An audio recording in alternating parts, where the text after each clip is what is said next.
আজ থেকে প্রায় 150 বছর আগে পিরামিডের কাজ দিয়ে একজন মানুষ পার হয়ে যাচ্ছিল। হঠাৎ তার সামনে একটা শেয়াল চলে আসে। সেই মানুষটির একটু আন্দাজ ছিল না যে তার পরবর্তী মুহূর্তে তিনি কি আবিষ্কার করে ফেলবেন।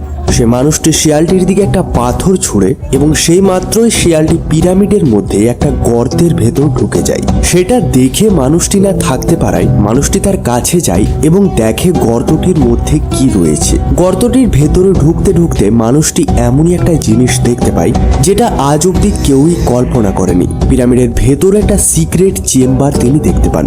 দেওয়ালে ছিল অদ্ভুত কিছু অজানা হরফে লেখা। এই খোঁজটি ছিল এমন একটা খোঁজ যার ফলে পৃথিবীর সব রিসার্চারদের চমকে রেখে দিয়েছিল। এটাই সেই দিনটি ছিল যখন সারা দুনিয়া জানতে পারে যে পিরামিডের মধ্যেও চেম্বার রয়েছে ও যেগুলির ভেতরে আজ অব্দি রিসার্চ চলছে। এই ভিডিওটির প্রথম পর্বে আমরা দেখেছি না